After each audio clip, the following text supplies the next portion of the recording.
Moralidade. Estamos acostumados a entender a moral como um assunto espiritual. Caso fôssemos almas incorpóreas, tudo bem, até faria sentido. Não vemos como é incoerente que humanos proponham soluções espirituais para problemas materiais. No âmbito espiritual, consideramos lógico deixar a matéria de lado. Nunca nos perguntamos se espíritos têm direito à aposentadoria. Porém, no âmbito material, consideramos absurdo deixar o espírito de lado. Acreditamos que seguir valores ideais nos tornará bons, mas apenas nos tornará cegos. Resulta que, em vez de considerar valores idealizados uma fantasia, consideramos-nos indignos deles. Passamos a acreditar que os valores são melhores que nós, os imorais, os fracos, os pecadores, os que se desviaram do caminho que ninguém consegue seguir. Evidentemente, não é possível abordar a questão do ponto de vista espiritual pelo simples fato de que não temos espírito. Portanto, delírios à parte, somos seres materiais vivendo num mundo material. Quando, a partir disso, dizemos que nossa moral deve ser materialista, temos de entender que isso não é extremismo, mas o único ponto de partida é possível para que atinjamos conclusões verdadeiras, que digam respeito à realidade, o que escapa à maioria das pessoas em relação ao que denominam materialismo aqui. Ao rejeitá-lo, não estão apenas perdendo a oportunidade de entender o mundo e fazer piadas sarcásticas, mas ai de nós, viver de acordo com a realidade. Permitamo-nos, portanto, ao menos um breve instante de honestidade para ilustrar o que exatamente está em jogo. Depois, cada qual tire suas próprias conclusões. Desde sempre, a humanidade se comportou, por todas as definições, de forma desumana. Não seria, talvez, hora de reavaliarmos nossos conceitos do que é um homem, em vez de insistir em levar adiante uma visão que evidentemente está fundamentada em noções equivocadas a respeito de nossa natureza, bom ou mal, construtivo ou destrutivo. Um ser humano nunca deixará de ser humano. Ser inumano é coisa de pedras e tampas de garrafa. Não basta a pena de havermos nascido num mundo como este, cheio de misérias gratuitas. Precisamos ainda carregar o fardo de viver como cegos voluntários em nome do que se considera moralmente correto. Não basta constatarmos nossa impotência honestamente. Precisamos ainda abraçar teorias espúrias que nos consolam dando a entender que o problema é passageiro, pois, se há alguma coisa ao alcance de nossos olhos, é que não temos motivos para acreditar que tal realidade mudará da água para o vinho. Pelo contrário, caminhamos cada vez mais para o vinagre. Dentro disso, nem a perspectiva mais otimista tem a ousadia de apontar uma solução tangível, e limita-se a apontar vagamente para um futuro remoto no qual seremos diferentes por alguma graça do destino. Queiramos ou não, somos essencialmente macacos depilados que, com o acúmulo de avanços tecnológicos, agora têm poder de mais e razão de menos. Nossa notável capacidade de cometer erros cada vez mais se iguala ao risco de morte. Temos mais força imediata com um dedo no gatilho que com qualquer outra arma que a evolução biológica nos tenha fornecido. Isso pelo simples motivo de que a evolução nunca nos equiparia com um dispositivo qualquer sem antes se certificar de que este não permitirá que sejamos vítimas constantes de nossa própria estupidez. Por exemplo, o que um macaco furioso pode fazer? No máximo, sair gritando e gesticulando como louco, mordendo e agredindo os que estiverem por perto. E um macaco fora de si, o mesmo, exceto que talvez se atire de um penhasco ou algo do gênero. Esse foi o limite imposto pela evolução como medida preventiva. Mas um macaco depilado fora de si pode fazer muito mais com todo o poder que tem em suas mãos devido à tecnologia. Pode explodir cidades inteiras apertando um botão, ou incinerá-las por completo apertando outro ponto. Resulta que, agora, o mundo é um lugar muito mais perigoso para se viver, já que não apenas precisamos nos proteger de nossa própria estupidez, mas principalmente da dos demais, e para isso é necessário que tenhamos uma visão clara e lúcida da realidade. Enganar-se com ideais de uma pacificidade realizável é um modo extremamente eficaz de nos tornarmos vítimas de nossa própria ingenuidade. A possibilidade de paz universal não passa de um mal-entendido. Os humanos matam porque a vida mata para viver desde que surgiu. Esse é o sentido da vida. A eterna luta por poder. Vale tudo de DNAS. Um punhado de chavões inventados por teólogos autistas não vão nos proteger dessa realidade. Nada nos causa mais estranheza que ver indivíduos pacifistas, cuja evolução basicamente consistia em arrancar a cabeça de bestas selvagens, afirmando não entenderem os motivos da violência na sociedade. Temos a impressão de estar diante de outra espécie. Tamanha inocência. A esses seres espirituais recém-chegados ao planeta Terra, recomendamos férias no mundo real. Talvez isso clareie suas vistas. Se quisermos procurar fundamentos úteis para nossos ideais e de moralidade humana, faremos bem em olhar ao lado, não ao céu. Faremos melhor ainda em esquecer o conceito de ideal e abraçar o de real. Isso colocará nossos pés novamente no chão, e passaremos a ver a moral como um meio de solucionar os problemas da realidade em que estamos. Esqueçamos a perfeição idealizada do mundo em que gostaríamos de estar. O ideal é um sonho, e sonhar é fechar os olhos. Nossa situação é a seguinte: somos seres civilizados que não suportam a civilização. O mal-estar atravessa a vida e sociedade. Vivemos numa guerra perpétua porque nossos interesses mais básicos são conflitantes. Não conseguimos conviver em paz porque a satisfação de nossos desejos envolve lutar uns contra os outros. Entendamos, portanto, que o problema não está na sociedade em si mesma, mas em nós. A sociedade nunca será perfeita porque é composta de seres humanos. Nós não somos pacíficos, nunca fomos e nunca seremos. Para resolver esse problema, ou ao menos atenuá-lo, foram propostas duas soluções: polícia e religião. A abordagem da religião consiste em tornar o homem inofensivo aprisionando sua mente. A polícia, por sua vez, torna o homem inofensivo aprisionando seu corpo. A diferença é que a religião pode ser empregada legalmente como medida preventiva, assegurando que os indivíduos nunca deixem de se sentir constantemente vigiados pelo grande policial. Trata-se de algo análogo a um radar fotográfico que não tira fotografias. Sabemos que não funciona muito bem, mas ao menos reduz os custos totais, e justifica-se por isso. Em geral, pensamos na religião como a verdadeira guardiã da moralidade humana, sem a qual a sociedade se desintegraria. Acredita-se que, sem Deus, tudo é permitido. Porque pensamos dessa forma, porque decorar chavões é mais fácil que pensar. É fácil demonstrar que a religião, em termos morais, é algo virtualmente inútil, possuindo, na prática, apenas um valor marginal. De início, percebamos que os valores morais defendidos por esta ou aquela religião fazem sentido. O fato, entretanto, é que, ao levá-los adiante, nunca alcançamos os resultados prometidos. Por quê? Porque partem de pressupostos falsos. Por idealizar o homem, os princípios morais que a religião elabora são algo impossível de ser posto em prática, pois dizem respeito a algo que não existe. Não há como esperar que valores feitos para espíritos funcionem para primatas. O que sinceramente poderíamos esperar da moralidade de um macaco que se acredita dotado de uma alma eterna a ser julgada por um super chimpanzé imortal que mora na estratosfera? Ademais, na elaboração de tais princípios, ela não apenas erra o alvo sistematicamente, como também nunca demonstra uma abordagem positiva.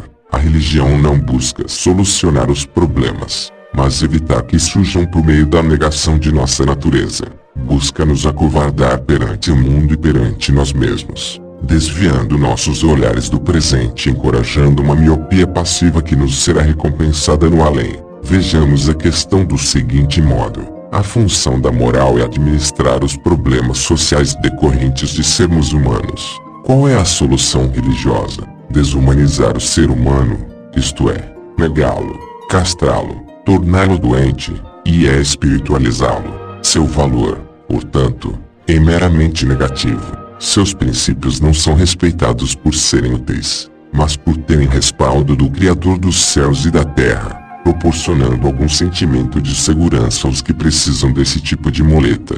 Essa é a única utilidade da religião no âmbito moral. Trata-se de uma contribuição indireta, de um pretexto para se agir moralmente, ainda assim, não como homens, mas como serviçais de fantasmas. Analisemos um pouco mais a questão. Sabemos que uma parcela considerável da população mundial é religiosa e acredita em divindades moralistas. Não parece estranho, entretanto, que vejamos como extremistas os que efetivamente seguem os princípios de sua religião. Na prática, os que governam suas vidas em função de tais princípios são considerados fanáticos alienados, doentes mentais. Porém, se a religião fosse algo realmente verdadeiro, não é exatamente isso que deveríamos fazer, mas não fazemos. Religiosos ou não, somos humanos, e nossa intuição prática nos diz que há algo de muito errado nos valores morais religiosos. Quase ninguém, na vida real, leva tais princípios a sério. Como isso se explica? Vejamos, porque julgamos inadmissível que se coloque Deus acima da lei. Exatamente porque não tratamos Deus como algo real, não ao pé da letra traço, e sim como algo que se escolhe, semelhante a um time de futebol ou a um partido político. Então, no fim das contas, tratamos Deus como aquilo que é, uma crença. Isso significa que, em regra, não se acredita literalmente em Deus. Acredita-se na crença em Deus. Afirmam acreditar em Deus, mas agem como se ele não existisse. Usemos o mito da criação para exemplificá-lo. Alguém realmente acredita que o mundo foi criado em 6 dias? Sabemos que se trata de uma mentira óbvia, não apenas algo improvável, mas absolutamente ridículo, que nem mesmo cristãos conseguem levar a sério. Então por que respeitamos tais crenças? Por questão de boas maneiras. Pelo mesmo motivo que não dizemos às pessoas obesas que são obesas, aos paraplégicos que são paraplégicos, e assim por diante. Sabemos da verdade, mas não a dizemos simplesmente para não magoá-las, para não ferir seus sentimentos, pois viver já é duro o bastante, e não precisamos jogar à cara dos indivíduos suas limitações, defeitos e inépcias simplesmente porque isso é verdade. Como qualquer dependente, aquele que precisa de crenças religiosas para conseguir ser moral provavelmente tem problemas em lidar com a realidade. Não zombamos de suas crenças, não porque elas nos inspirem qualquer respeito, mas simplesmente para poupá-los, para não tornar sua vida ainda mais difícil. Basta que imaginemos como seria nossa vida se dependêssemos de mentiras para viver em paz, se tivéssemos de defendê-las como se fossem verdades, mesmo sabendo perfeitamente bem que são mentiras. Isso nos dará uma ideia de como acreditar em besteiras deve ser difícil. Por exemplo, caso precisássemos acreditar que no céu vive um holograma suicida 13 em 1, caso precisássemos acreditar que nossos entes queridos são vertebrados imortais, como continuar a acreditar quando a realidade demonstra que estamos claramente errados? Nossa única alternativa viável, nesse caso, seria não pensar muito no assunto. E é exatamente o que se faz. Isso porque, para qualquer indivíduo educado, deve ser bastante perturbador ter de acreditar nessas maluquices. Então supomos que, se acredita em algo tão desvairado, deve ter bons motivos para isso. E como esses motivos são invariavelmente vergonhosos, temos a boa educação de deixá-los em paz com suas demências. O fato é que ninguém precisa de Deus porque ele não existe. Porém, da crença em Deus muitos precisam. E esse é o único motivo pelo qual respeitamos tais crenças. Ilustremos tal perspectiva com um caso prático. Quase todos conhecem o dito segundo o qual não há ateus num avião em queda. Porém, em situações emergenciais, a última coisa a qual pensamos recorrer são superstições metafísicas. Podemos estar certos de que, num avião em queda, ninguém começará a risar até que tenham se esgotado todas as possibilidades físicas de colocar a aeronave no chão com segurança. Quando tudo falha, para não dizer que desistimos, lançamos um está nas mãos de Deus, que é o modo cristão de dizer que estamos sozinhos e provavelmente vamos morrer. O fato é que ninguém reza como uma primeira opção, e isso revela muito sobre quem somos. Claro que, em nossos velórios, dirão que fomos para um lugar melhor. Fica a dúvida sobre por que eles próprios não vão também. já que para isso não precisamos da permissão do Senhor, mas apenas de um avião defeituoso, mesmo que invente quantas explicações julgar necessárias para justificar seu auto-engano. Nunca poderemos levar a sério um indivíduo alegando que seu ente querido foi para um lugar melhor enquanto permanece aos prantos em vez de soltar gritos de alegria, que é exatamente o que faria caso seu parente houvesse realmente ganhado uma passagem para um lugar melhor, como, por exemplo, aquela sonhada promoção para uma empresa no exterior. Isso deixa suficientemente claro porque, no tocante à moral, a religião é um descaminho à promoção de nosso bem-estar. Não há nada de construtivo na atitude de andar às cegas em troca de paz na alma.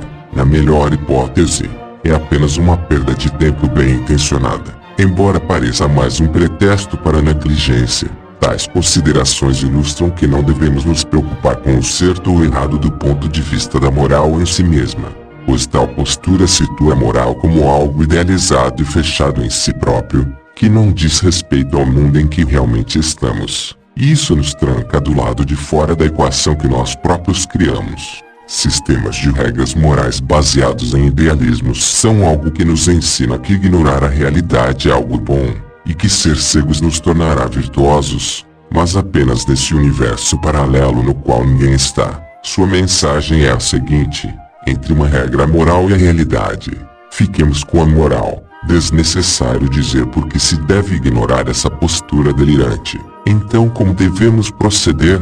Devemos, ao atravessar a rua, nos preocupar com o certo ou errado do ponto de vista real. Isso porque, depois de atropelados, não fará diferença alguma que infeliz crença nos atravessava a cabeça quando concluímos que poderíamos ignorar a física e nos deixar guiar por abstrações morais. Essa é a única postura sensata a ser adotada no que diz respeito à moral. Assim, antes de pensar na moral como uma solução para problemas sociais, precisamos apreender a realidade em si mesma com bastante clareza. Entendê-la moralmente, não importa que, diante de um problema qualquer, tenhamos as melhores intenções. Intenções não resolvem nada. Se não soubermos do que estamos falando, qualquer juízo que emitirmos não passará de um disparate. Cultivar uma moral oca baseada na retórica, em vez de solucionar problemas, apenas nos faz ignorá-los, convocando todos a olhar na direção errada em nome de alguma ideia qualquer que nos agrada a imaginação. Entendamos que não há nada de admirável em distribuir belos conselhos que ninguém consegue seguir. Isso é uma patetice, um desserviço. Deixemos, pois, a retórica de lado, e vejamos a questão do ponto de vista da realidade. A sociedade precisa impor aos indivíduos certas restrições que a tornem sustentável. Seja qual for a sociedade da qual façamos parte, há regras que a norteiam, e não temos realmente escolha quanto a acatá-las ou não. Sabemos que os impulsos humanos desequilibrados precisam ser refreados para que seja possível a vida em sociedade. Do contrário, nada nos impediria de assaltar um casal de velhinhos para comprar chicletes. Mas o detalhe é o seguinte: nada nos impede. É perfeitamente possível assaltá-los, colocar o dinheiro no bolso, procurar algum bar e nele comprar chicletes. Não cairá uma pedra sobre nossas cabeças. Em termos físicos, não há impedimento algum. Então, no tocante à moral, a questão são os motivos pelos quais nos consideramos impedidos. Que motivos são esses? Num primeiro caso, a razão é termos uma camisa de força instalada em nossos cérebros. Num segundo caso, a razão é termos consciência de nossos interesses de longo prazo. Há, obviamente, mais vantagens nessa segunda postura, porém esta exige mais esforço de nossa parte. Tal postura requer a capacidade de exercermos nós próprios tais restrições, porém com a vantagem de que serão muito menos invasivas, vista que cada decisão será tomada levando-se em consideração especificamente o nosso caso, mesmo que só em linhas gerais. Isso resume razoavelmente bem o assunto. Por mais que sonhemos, moralidade só diz respeito à vida em sociedade. A finalidade é permitir que vivamos sem incomodar uns aos outros. Caso ultrapassemos os limites, cheios de fé ou descrentes, guiados por princípios transcendentais ou mundanos, as consequências serão as mesmas. A moral não tem, Para além disso, qualquer objetivo específico digno de consideração, viver é andar em círculos, e ser moral é não pisar no pé dos demais, tomando-se apenas a sensata precaução de não ser preso. Cada qual pode agir como bem entender, não há muito mais que possa ser dito. O resto são teorias usadas para nos convencer de que não temos liberdade alguma para transgredir a lei. O que não temos, na verdade, é o direito legal de fazê-lo. Mas dizer que não somos livres para isso é tolice. Temos plena liberdade, tanto que transgressões são algo cotidiano. A liberdade que não temos é a de transgredir a realidade e dar um pulo até a lua. Voltando para o almoço, tenhamos em mente que, em si mesmo, o viver não tem regras, apenas as sociedades. Não é acaso, portanto, que a questão da liberdade individual atormente tantas cabeças moralistas, pois as implicações disso são potencialmente terríveis. Podemos, entretanto, saber disso tudo, de toda essa arbitrariedade, sem nos sentirmos minimamente inclinados a uma vida criminosa. Essa é uma questão relacionada muito mais à nossa natureza pessoal, ao nosso caráter, que às nossas opiniões filosóficas. Seja como for, no que diz respeito à moral, a sociedade não se dá ao trabalho de vigiar nossos motivos para uma coisa ou outra. Seu interesse consiste somente em delimitar nossas ações. Podemos pensar o que quisermos, mas não agir como quisermos, e dentro disso não importam nossos motivos. Então,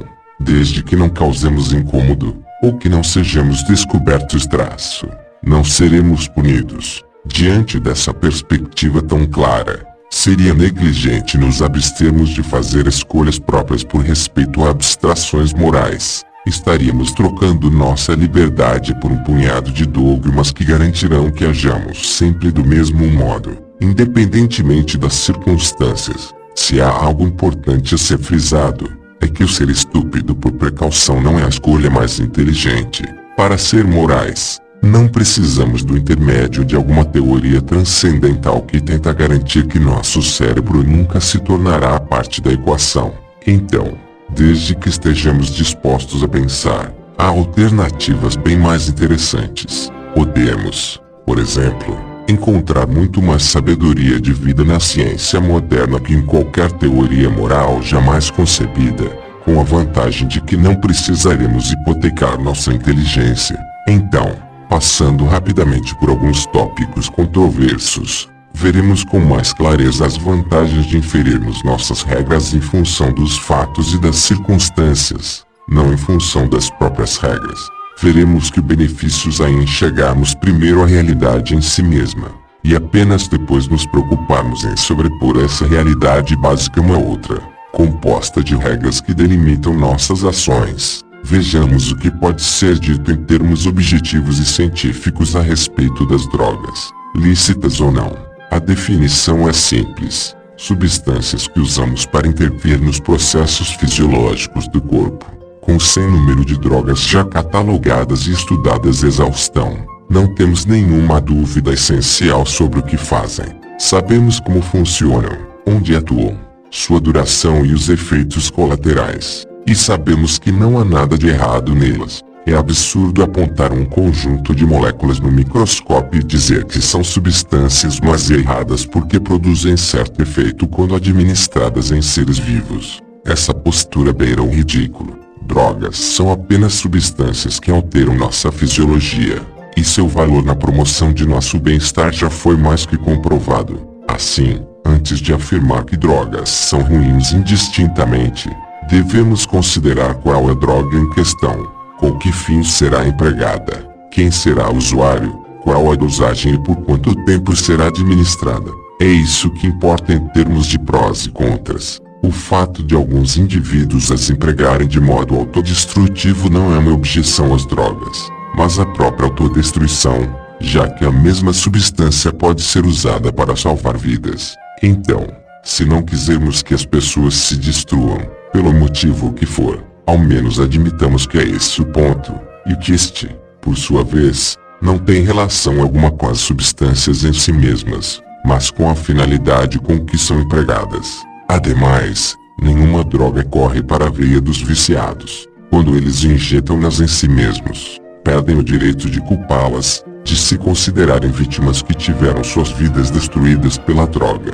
O vício não está na substância, mas no viciado e em seu comportamento estúpido. Portanto, em termos materiais, alguém tomando remédio para dor de cabeça ou outra injetando heroína estão fazendo exatamente a mesma coisa, isto é, alterando sua fisiologia artificialmente para promover seu bem-estar, assim como podemos alterá-la naturalmente pela privação de sono, pelo jejum ou por exercícios. Parece pouco, mas isso é tudo o que há para ser dito sobre a essência das drogas. O resto são normas que inventamos para regulamentar seu uso, e não acrescenta nem subtrai nada ao mecanismo básico de ação. Nesse sentido, no que diz respeito ao certo e ao errado, a única classificação real que podemos estabelecer é que existem drogas ruins e drogas boas, ou seja, drogas que funcionam bem e outras que funcionam mal. Em si mesmo, o uso de drogas não é errado pelo mesmo motivo que também não é certo, ou seja, porque não tem significado algum. Assim como não há significado algum em colocar óleo no motor de um carro. Uma bula nos esclarece muito mais sobre esse universo que qualquer discurso de moralistas. Sobre raças e gêneros também há algumas palavras a serem ditas. Tornou-se comum a ideia de que não existem raças entre humanos, apenas entre cães. Devemos nos classificar em etnias. Isso pode soar politicamente correto, mas biologicamente não faz muito sentido. Afinal, cães também são virtualmente idênticos entre si. Mudar palavras e definições não muda a realidade. Sabemos que há diferenças físicas entre os indivíduos de diferentes raças. Isso é algo que a ciência já comprovou muito bem. Também há diferenças físicas entre homens e mulheres, e elas já foram muito bem estabelecidas. Sabemos que negros são mais propensos de hipertensão arterial, que orientais têm menor estatura, que homens são mais propensos a calvície e mulheres a celulite. Sabemos isso tudo porque vimos com nossos próprios olhos. Está comprovado por estatísticas esmagadoras. Isso alguém que se esqueceu de fazer sua lição de casa em assuntos científicos poderia pensar que tais afirmações sejam preconceitos. Homens e mulheres são diferentes entre si, e as raças são diferentes também. Isso, naturalmente, não é pretexto para estabelecermos uma hierarquia de perfeição, mas alegar que somos todos iguais é simplesmente mentira. Pelo contrário, somos todos diferentes, e devemos levar isso em consideração ao comprar shampoos. A única exceção para essa regra, naturalmente, é a inteligência. Isso porque um indivíduo pode ser um gênio, uma mente absolutamente brilhante, capaz de trazer imensuráveis progressos ao conhecimento humano, mas continua sendo tão inteligente quanto um bêbado ignorante com retardamento mental. Nesse particular, por mais que haja evidências do contrário, devemos simplesmente ignorá-las, pois todos são igualmente inteligentes, e sempre serão. Quando analisamos a questão da sexualidade também não é fácil entender de onde se originam tantos mal-entendidos e implicações absurdas. O desejo sexual é algo extremamente simples e fácil de satisfazer. Aliás, não seria ótimo se pudéssemos satisfazer a fome simplesmente acariciando a barriga? Mas nós adoramos complicar as coisas. A questão pode ser basicamente resumida ao fato de que sobre a Terra há bilhões de indivíduos ansiosos pelo prazer da cópula. Dividem-se basicamente em homens, que têm pênis, e mulheres, que têm vaginas. A genitália precisa ser estimulada para que atinjam o tão perseguido orgasmo, e isso pode ser feito com quais e quantos parceiros bem entenderem. O mais próximo do errado que poderíamos conceber no âmbito sexual seria tentarmos nos excitar usando coisas que não funcionam, como se masturbar com martelos. Sexo errado é aquele que não nos dá prazer, não aquele que viola os tabus. Portanto, se o objetivo consiste em obter prazer estimulando certo conjunto de células de nosso corpo, temos de entender quais são as opções reais, biológicas diante de nós. Pois o resto são questões secundárias como monogamia, fidelidade, casamento, segurança, sentimentos, doenças venéreas ou gravidez indesejada. todas girando em torno de tabus e interesses sociais. Há apenas uma equação muito simples cujos componentes principais são conhecidos por todos: pênis e vagina, glande e clitóris. Não importa quem usa o que e quem nem como. Homem e mulher, homem e homem, mulher e mulher, homem e boneca inflável e mulher e vibrador. Todas essas combinações funcionam. No mais, apesar de todo o horror envolvido na questão da pedofilia, o fato é que contra ela a única objeção que se aplica é a mesma que se aplica à zoofilia, ou seja, a possível incompatibilidade física entre os órgãos genitais. Contra o incesto não há como imaginar qualquer objeção física imediata, sejam quais forem nossas preferências pessoais. É indiferente o que se diga no sentido de aprovar certos comportamentos ou reprovar outros, pois a biologia ignora nossos tabus. Assim, já que em termos de possibilidade física os impedimentos são poucos e facilmente contornáveis, tudo se resume a uma questão prática, não moral. Por fim, podemos matar quem quisermos. Para isso basta possuir os meios físicos. Se conseguirmos fazer com que o corpo de outro indivíduo pare de funcionar, isso quer dizer que podemos matá-lo. Não há por que envolver tal fato em noções de certo ou errado, ou em considerações sobre o valor da vida humana. O fato é simplesmente que se pode matar, e mata-se. Apenas perdemos tempo ao discutir se existe a possibilidade de tirarmos a vida de outrem. Sabemos que há.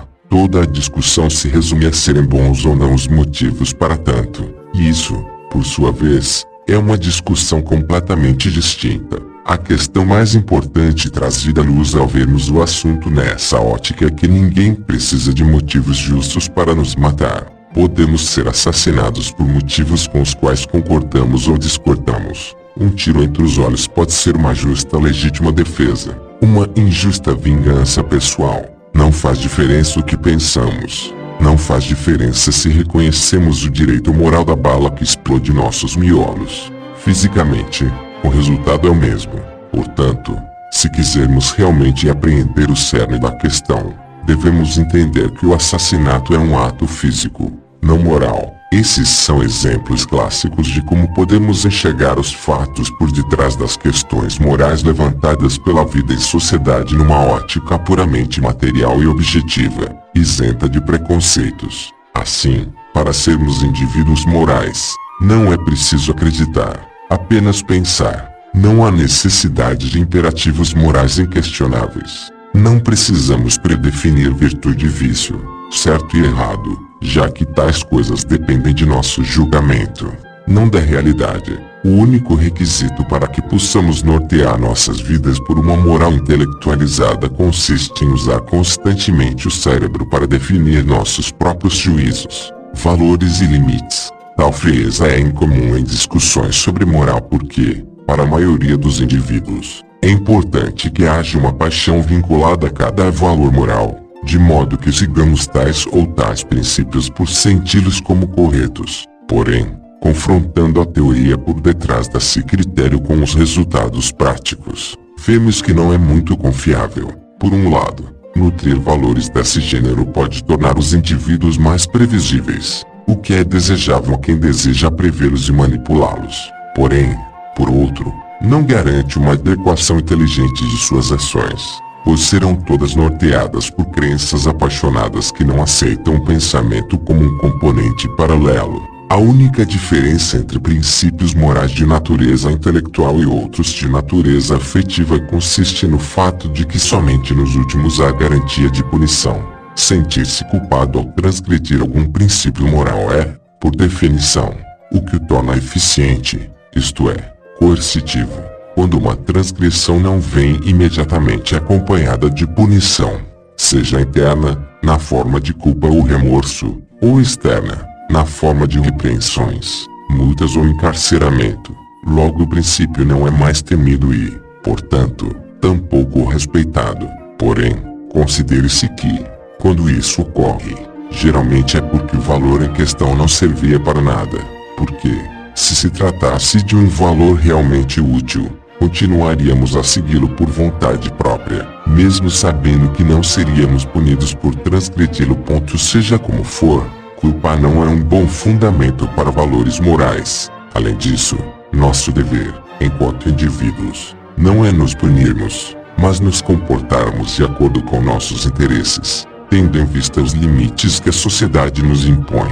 Nossos valores pessoais podem ser valores quaisquer. Perante a sociedade, nosso único dever é respeitar os limites. Unir é o dever da lei. Claro que a possibilidade de sermos puramente racionais nessa questão incomoda os que veem a moral como uma segunda lei, pois sentem que é preciso seguir uma regra a mais e não admitem que os demais a ignorem. Porém, isso pode ser reduzido ao rancor de indivíduos que enjaulam a si próprios em preconceitos e passam a vida odiando os que são livres. O fato é que, enquanto indivíduos racionais, somos tão confiáveis quanto os demais, talvez até mais, pois nossos valores são lógicos e baseados em fatos, não em dogmas, crendices e medo. Nossa moral, do ponto de vista puramente racional, pode parecer arbitrária, mas nossos interesses não são, e é esse o detalhe importante nessa questão.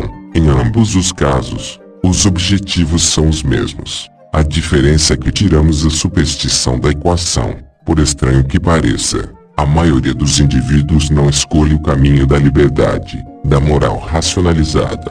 Comumente optam por preconceitos morais afetivos, ou seja, medo. Simplesmente não pensam por que razão não se deve transgredir um dado princípio. Pensam somente que, ao transgredi-lo, se sentirão culpados ou sofrerão punições. E isso equivale a não pensar. Nessa situação, passamos a maior parte da vida seguindo regras nas quais nunca pensamos. Nunca procuramos entender por que é mais desejável uma sociedade na qual as pessoas sejam norteadas por tais regras. Cedo ou tarde, entretanto, vemo-nos confrontados por situações em que somos forçados a pensar, sendo apenas lamentável que seja necessária uma situação extrema para nos levar a fazer escolhas independentes. O restante do tempo, ou seja, a maior parte de nossas vidas, limitamos-nos a seguir princípios em vez de tomar decisões. Acabamos por deixar que a vida toda escape de nossas mãos através de uma passividade consentida, da qual só despertamos quando há grandes coisas em jogo, e nossos princípios se mostram visivelmente incapazes de lidar com a situação de modo satisfatório. Assim, se estivermos diante de um sinal vermelho e, vendo um assaltante aproximar-se, ainda tivermos qualquer dúvida sobre qual é a melhor saída, isso só demonstra que nunca ponderamos sobre a diferença entre princípios físicos e princípios convencionais. Podemos acreditar que estaremos com a razão se, ao não tomar nenhuma providência, sentimos-nos justificados pela crença de que temos o direito de viver em paz. Mas haverá bastante tempo para ruminar o assunto quando, depois de assaltados, tivermos de regressar às nossas casas a pé porque, em vez da sensatez, escolhemos a consciência tranquila. Tamanha a angústia que sentimos quando confrontados pela liberdade que, em regra, escolhemos simplesmente não pensar. Preferimos conservar a consciência tranquila a todo custo, mesmo que isso nos custe a vida. Quando percebemos o grau de insensatez dessa postura, geralmente já é tarde demais. E agora fazemos o papel de vítimas honestas. Quem abre mão de pensar por si mesmo, acreditando que estará seguro pelo mero fato de não estar infringindo nenhuma regra, logo se verá constantemente na posição de vítima do mundo. Será um virtuoso inocente constantemente vitimado por sua postura omissa de reflexão, de passividade, de covardia. A realidade vem antes do direito e da justiça. E isso pode ser facilmente ilustrado por alguém que morre em um cinema em chamas porque, tendo pagado pelo bilhete, insiste no direito de assistir ao filme todo. Morreu em nome do seu direito. Ignorar a realidade em favor do direito moral pode parecer uma postura absurda, mas não é raro sentirmos até certo orgulho em ser obedientes, seguindo regras sem sentido mesmo quando não há testemunhas. Cultivamos virtudes de escravo em troca de paz na alma, de consciência tranquila, mas isso não é garantia de coisa alguma, senão de que paramos de pensar para priorizar obedecer, como convém aos que nos regram. Quando colocamos a moral nessa perspectiva, logo percebemos que o que seguimos são crenças e convenções, não realidades. O certo e o errado são reduzidos a uma falsa oposição na qual fomos levados a acreditar. Assim, ao proceder nesses questionamentos, talvez pareçamos estar desrespeitando os bons costumes, mas tudo o que estamos fazendo é refletir sobre por que devemos seguir certos valores e não outros, ou nenhum deles. Estamos refletindo sobre suas finalidades e o valor dessas finalidades. Por exemplo, em nossa sociedade, em sua maioria, os indivíduos sustentam que matar é errado. Pois bem, se acreditam nisso, devem possuir seus motivos. Então nos dirigimos a um deles e fazemos a óbvia pergunta: por que não se pode matar? Porém, em vez de responder, o indivíduo apenas se indigna. Logo percebemos que quem reage com indignação ante perguntas dessa espécie está apenas disfarçando o fato de que não possui resposta alguma. Com sua indignação, está apenas tentando escapar do embaraço de admitir que acredita em dogmas sociais. Nessa situação, o indivíduo não sabe explicar nem justificar seus valores, mas, mesmo assim, quer ser racionalmente respeitado por sua crença irracional. Se quisermos nos distanciar dessa postura dogmática, temos de aprender a dissociar nosso comportamento das noções de certo e errado, bem e mal, e começar a associá-lo a fatos, a raciocínios, motivos, razões. Se quisermos ter acesso aos nossos próprios valores, nossa moral não pode ser um conjunto de mandamentos absolutos, sem nenhum contexto no qual possamos apreciar suas justificativas. Quando, por exemplo, pensamos em assassinato, não devemos pensar que é errado, mas que é o ato de tirar a vida de outra pessoa intencionalmente. Depois devemos pensar, no contexto de uma vida em sociedade, quais são as implicações de se tirar a vida de outra pessoa, bem como as situações em que isso poderia ou não ser válido. Nesse processo, a conclusão mesmo é o que menos importa. Isso porque, seja qual for o raciocínio que chegue à conclusão de que matar é certo ou errado, veremos que, em cada caso, há sempre uma série de passos intermediários compostos de razões e motivos para aceitarmos tal conclusão, e é isso que realmente importa. Pensar, entender o que nos levou àquela conclusão. Não devemos simplesmente nos contentar em sabê-la, pois o mais importante é termos consciência das razões que sustentam aquela conclusão, para que, quando estivermos pensando em assuntos relacionados, para tomar outras decisões, tenhamos acesso às razões de todos os nossos valores, não somente às suas conclusões. Nesse sentido, as conclusões só possuem um valor prático, estando esse valor subordinado às razões que nos levaram a ela. Como vemos, refletir sobre nossos valores pessoais equivale a fazer engenharia reversa, buscando as razões que os fizeram nascer.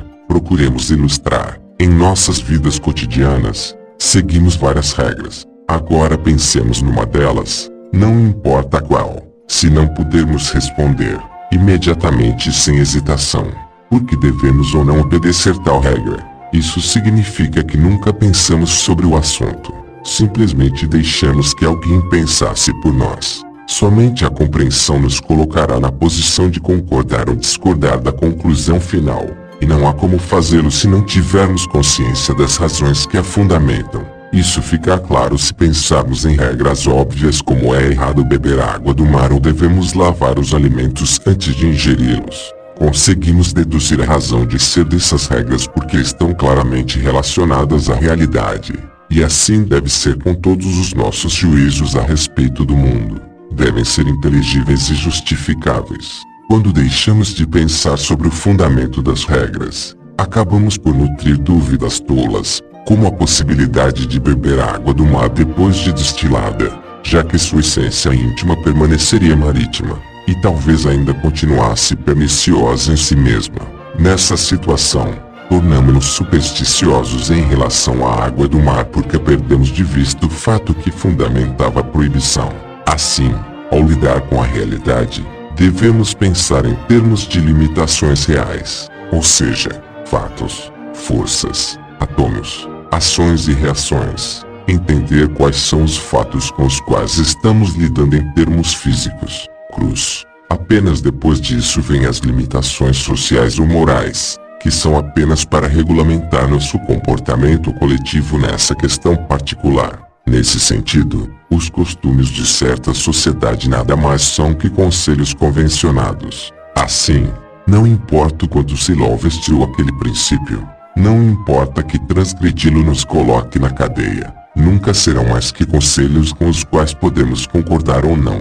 Na lógica, assim como na moral, devem ser vistos como falaciosos apelos à popularidade ou à antiguidade. Não apenas as conclusões, queremos também ter acesso às premissas, pois apenas assim poderemos verificar se o raciocínio todo é válido. Então, quando o assunto é moralidade, a moral vem por último. Em primeiro lugar vem a realidade, depois as razões e, por último, as conclusões. Só devemos empregar as conclusões diretamente quando a situação não nos dê tempo para pensar. Depois, entretanto, deveremos rever a adequação daquilo que empregamos sem considerações prévias, no processo de estruturar uma visão coerente da realidade. Todas as noções supérfluas que anexarmos sem uma compreensão clara de sua função só nos tornarão incompetentes na tarefa de pensar por nós próprios, de emitir nossos juízos, do começo ao fim, em primeira pessoa. Antes de encerrar, acrescentemos ainda que moralidade não tem relação alguma com o conceito de virtude, que por sua vez é um conceito completamente oco. Esse vínculo automático que vemos entre uma coisa e outra é apenas um ranço de teologia que ainda nos lambuza de confusão metafísica. A moralidade é uma questão prática. É o que se situa entre nós e nossos objetivos, e diz respeito aos melhores meios de satisfazer nossos interesses no contexto social. O valor de um juízo moral está em sua capacidade de lidar com problemas físicos de modo satisfatório, sem extrapolar os limites estabelecidos pelas convenções sociais. Conforme explicamos, a aplicação da moral em nossas vidas pode ser feita passivamente, através de preconceitos morais, ou ativamente, através da inteligência.